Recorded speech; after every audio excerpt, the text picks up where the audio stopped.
Hey, how's it going, guys? Today we're gonna talk about the scissors loli Lilibet. So everyone's been saying she's an A-Visual killer, but to me she's more than that. She can be used against other rep team like Royale and Mid Chloe, which I will show later.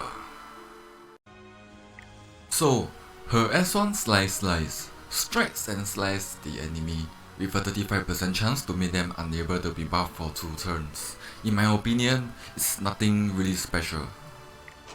You can't stop me. Here comes the interesting part. SnipSnip brutally cuts the enemy with a 35% chance each to inflict 4 bleeding's effect for 2 turns before increasing the caster's combat readiness by 50%. Deal additional damage when the target isn't buffed. So this can be useful in 2 ways. First, if you build enough speed, you can actually chain S2 into S3. And secondly, the multiplier for this skill is quite high, in my opinion. I have a few times that I killed SSB in 1 hit just by using SnipSnip. And the animation is awesome, by the way. I'll get rid of you all. So here comes the really interesting part. Soul Cutter slashes the enemy with Cho and Marl, inflicting extinction when the enemy is defeated. Grants the caster skill nullifier, negating damage received from the next skill attack. So as of right now, she's one of the only 2 units that has extinction in their kit, the other one being Spaz.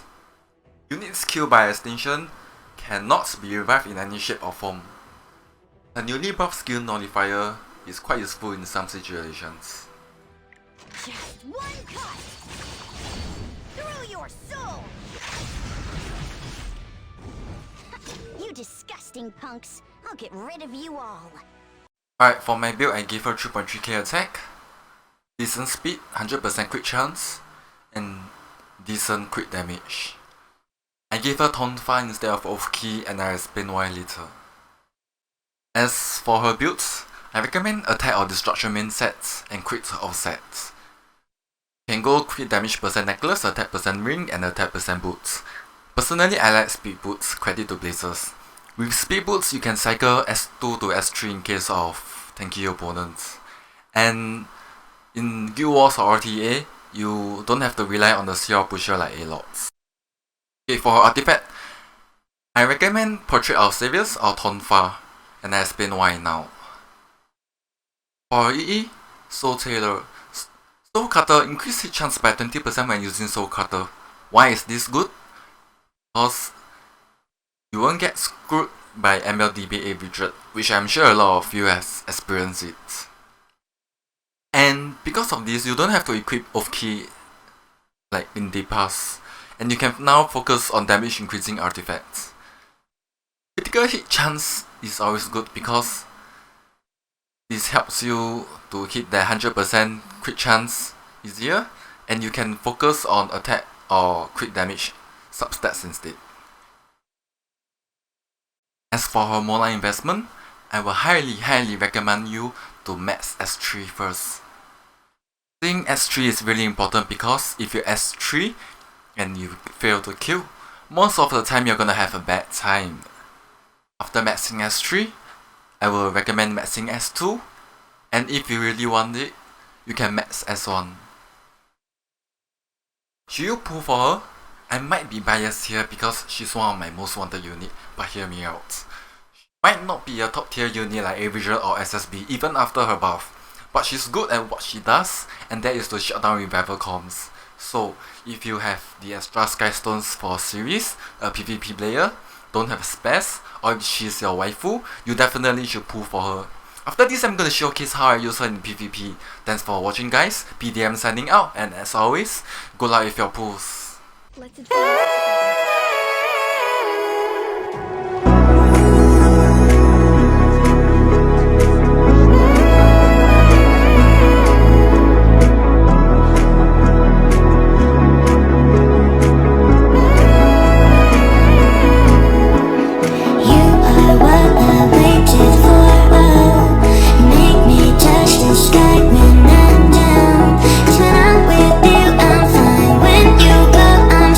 Like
lost our minds in the darkness of night. We live to die. We lose our souls every day.